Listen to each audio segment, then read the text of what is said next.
Hello, magandang araw. At ngayon ay meron tayong package na dumating from Zebra Helmet. Ito po hindi sponsored. Ito ay binili ko. Ito yung gagawin natin ngayon na bagong helmet. Ito yung ating magiging motovlogging helmet. Yan, bagong dating siya kanina at ngayon ko palang bunuksan. Tignan natin muna yung laman. So meron siyang kasamang meron siyang clear visor na kasama. Good. Ito kasi yung mas kailangan ko, yung clear visor. Kasi laging gabi yung halos yung yung lakad ko kapag may mga gig. So mas kailangan ko ng naka-clear visor kaysa dun sa dark na visor. Then kunin na natin tong helmet. Okay, so ito yung ating helmet. Meron siyang carrying na bag. Syempre para safe kung dadali natin sa labas. At least hindi maalikabukan, hindi magagasgas agad. Yan. So, white yung binili ko.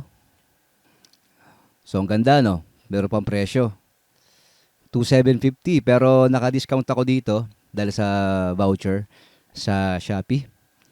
Then, taka lang, may laman pala sa loob. Ayun, meron siyang kasamang spoiler na nilalagay dito sa likod, syempre. Kabit na natin. Yon, kinabit ko na yung spoiler. Pogi Ganda. Ganda ng helmet. Modular nga pala tong helmet na to. So, pwede mo siyang buksan na ganyan. Then, dual visor na rin to. Yun, meron siyang visor sa loob. Para kapag naka-open to, protektado pa rin yung mata natin habang nananakbo tayo. Yan. Ganda. So, itong helmet na to ay ipapartner natin dito sa ating DJI na mini. Pakita ko sa inyo yung loob. Yan. DJI mic mini. So ito yung mic na gagamitin natin for motovlogging at iba pang mga content na gagawin natin outdoor. So ikakabit natin ito dito. Lalagyan muna natin ng chin mount para sa ating GoPro. So kukunin ko yung chin mount dun sa isang helmet na ginagamit ko pang vlog. Tapos ililipat natin dito sa ating Zebra helmet. Siguro sa labas na natin gawin para dire-diretso tayo at para matesting na rin natin yung magiging outcome or yung audio quality na makukuha natin dito sa ating DJI mic mini gamit itong ating Zebra helmet. Ito yung ginagamit ko nga pala na helmet na pang vlog. Medyo matagal-tagal na rin to. Nasa mga 3 years mahigit na rin to. Yan, meron pa siyang intercom. So ililipat na lang natin to doon sa ating bagong helmet. Tanggalin muna natin itong chin mount kasi ito yung kailangan ko. Yan, para ilipat natin doon sa ating bagong helmet na gagamitin. Okay, ngayon lipat na natin yung chin mount dito sa ating helmet. Pinilitan ko na rin pala ng visor. Nilagay ko na yung clear na visor sa kanya. Ito yung madalas kong gagamitin kasi. So maganda rin yung ventilation nito. Sa taas meron din siya. Dalawa. Yan. So okay din yung forma niya. At importante sa akin kasi yung nabubukas yung harap. Kasi kapag bumabiyahe ako madalas gusto ko minsan nahanginan yung mukha ko. So kapag naka full face na helmet ako hindi ko magawa. Minsan umihinto pa ako para lang ma-relax yung mukha ko. Para makalanghap ng hangin. Dito okay lang dahil iangat ko lang siya. Then yun na. Press ko na ulit. So, kabit ko muna itong chin mount dito sa helmet. So, ayan, nakabit na natin yung chin mount. Tanggalin ko na itong sticker. Wow! Napaka-satisfying talaga ng ganito. Nagtatanggal ka ng mga sticker pag bago, no? So, ayan, kabit ko na yung, ililipat ko na itong GoPro dito. Tapos, testing na natin. So, kabit ko na rin dito yung mic ng ating DJI mic mini. Tapos, mag-testing na tayo sa labas. So dito ko muna nilagay sa handlebar yung ating GoPro para yung POV natin. Makita nyo yung ating helmet. At lalabas tayo. Andito na yung yung mic, yung DJI mic mini. Sana naririnig ng maayos.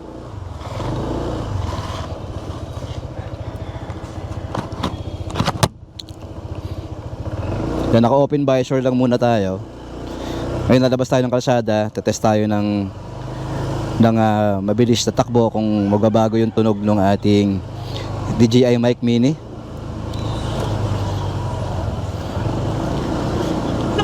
Sa helmet naman, yung size ng helmet na nabili ko ay saktong-sakto lang sa akin. Medium lang tong helmet na to kasi medyo maliit lang naman yung ulo ko. So, saktong-sakto sa akin. Snug naman yung fit niya. Hindi siya gumagalaw. So, close naman natin yung visor. Yan, ito yung ating audio. Kapag naka-close yung visor natin sa gantong speed, mabagal lang. Tingnan natin mamaya kung magbabago siya kapag medyo mabilis na yung takbo natin.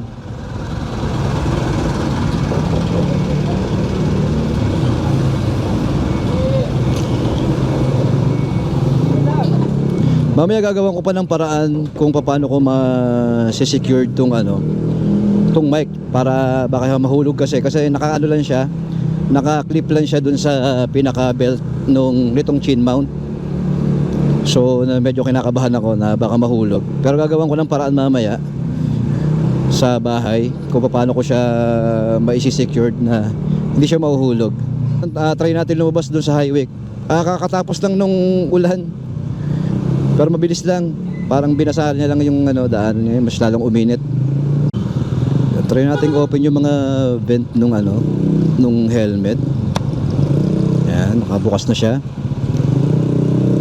Etong nandito nakababa naman na to. Hindi ko lang alam pag nakabukas yung vent niya kung malakas yung hangin na ma-capture nung mic.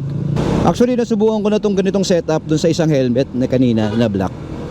Tapos naka-upload naman na dyan. Maganda naman yung quality. Gusto ko nga yung quality nitong ng DJI Mic Mini kapag ginamit mo pa sa motovlogging. Malinaw yung audio niya, grabe. Nakakatuwa. Hindi kaya kapag gamit ko yung mic na naka-wired, may problema ako doon dahil may mga click ako narinig doon, tsaka mga tunog na hindi kanais-nais. So problemado talaga ako doon. Buti na lang na-testing ko tong DJI Mic Mini. Okay naman siya. Actually okay pala siya. Para sa akin, maganda yung quality. Ngayon try naman natin kapag nakabukas tong ating modular. Kaya lang baka mahulog yung mic, hindi kaya. Dadahan lang. Yan. Dito yung mic. Hindi pa nakaayos yung belt. Tinesting ko pa lang kasi. Pero narinig nyo ba Narinig nyo ba ako? Andito na yung mic sa loob. Baba na natin. Medyo kinakabahan ako dahil hindi pa naka-secured doon masyado yan eh. Pero ganun yung tunog niya kapag naka-open. Siyempre, minsan baka makalimutan ko habang nag-vlog ako, may iangat ko siya.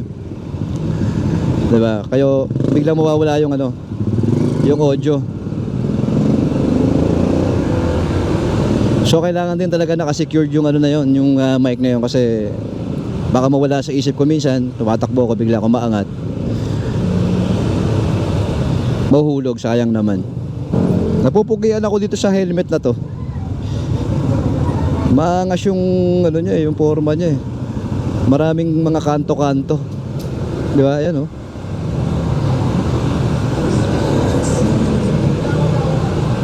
Hindi siya ganun kamahal pero maganda sa pakiramdam. Hindi siya ganun kabigat, saktong-sakto lang para sa akin. Mas mabigat pa yung yung isang helmet kanina na black. Mas mabigat 'yon. Minsan ako dun eh, nangangalay yung ulo ko dun. Dito hindi, mukhang tatagal ako dito. Yan oh. Ang ganda ng fit.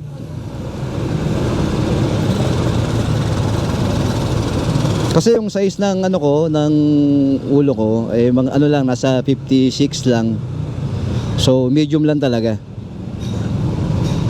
Ngayon kung bibili kayo ng helmet, sukatin nyo rin yung ulo nyo para sigurado yung mabili nyo. Malapit na tayo sa highway. Testing na natin sa high speed yung ganitong setup. Hindi naman high speed actually.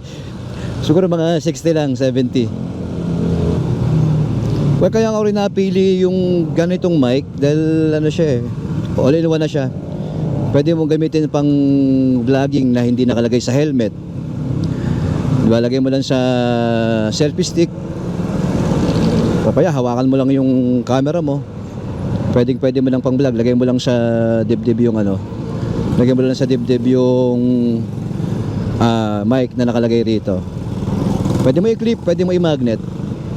Tapos, yun, pwede mo rin siyang gamitin sa mga phone. Pwede mo gamitin sa Android at sa iOS.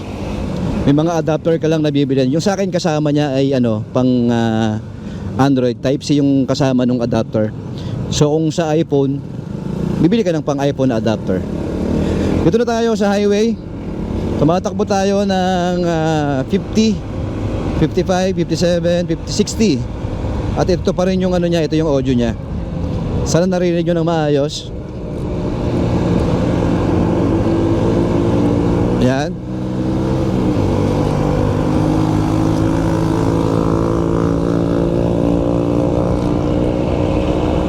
Yung cellphone ko baka malaglag.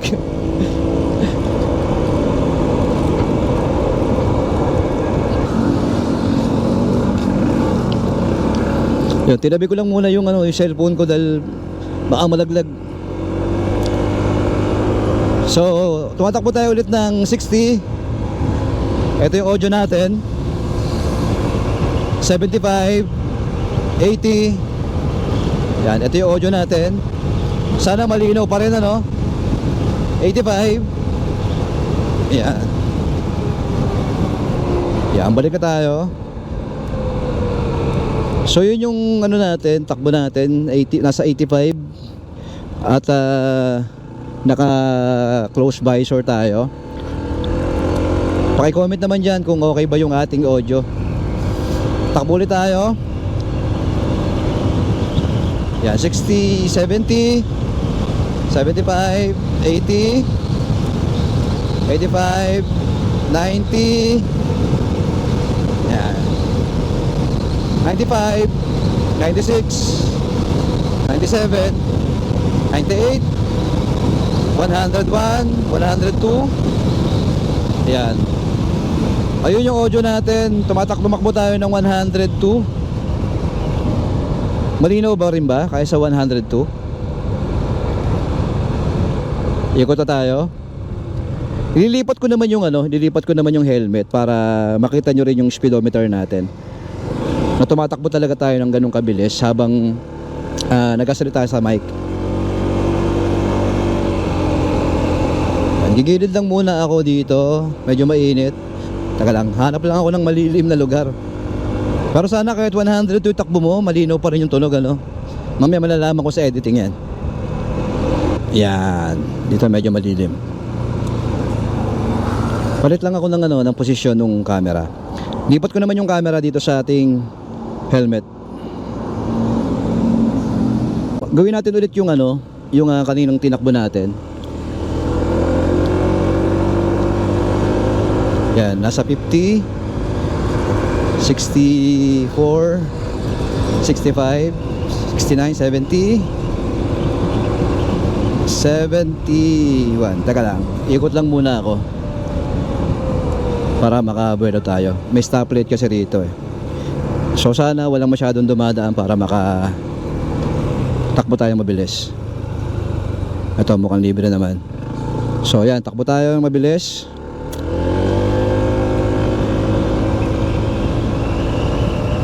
$60, 78, 81, 85. Oh my god, may tumawid. Ulit. Ulitin natin.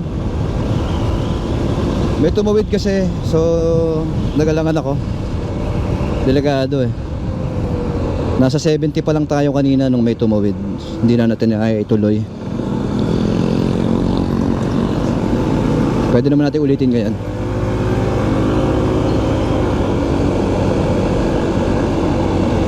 Siyempohan lang natin ulit yung walang ibang dumadaan para makapag-testing tayo ng mabilis. Kanina na umabot tayo ng 102 eh. So para lang makumpara natin. Okay, subukan natin ulitin. Go.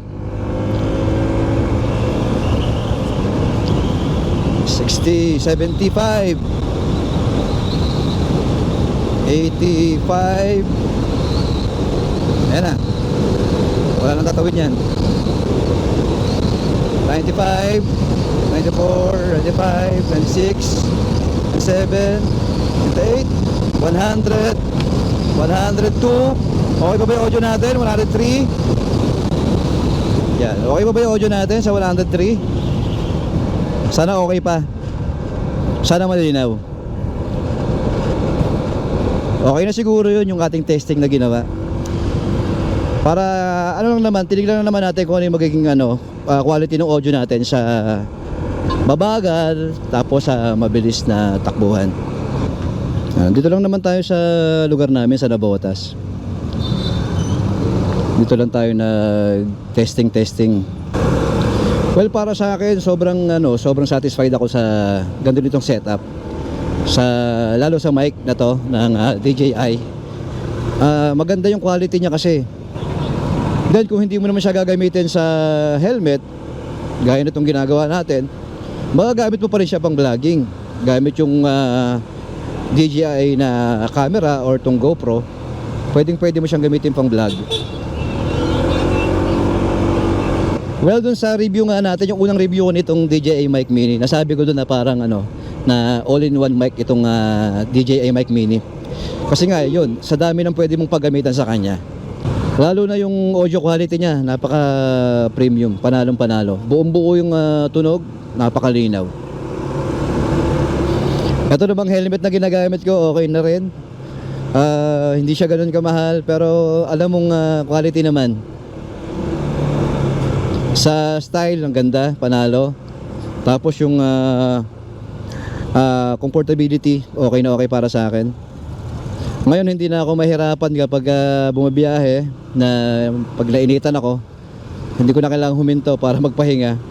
Angat ko lang yung helmet dahil modular nga siya para mahangin lang yung mukha ko para ma-press-kuhan. Di okay na.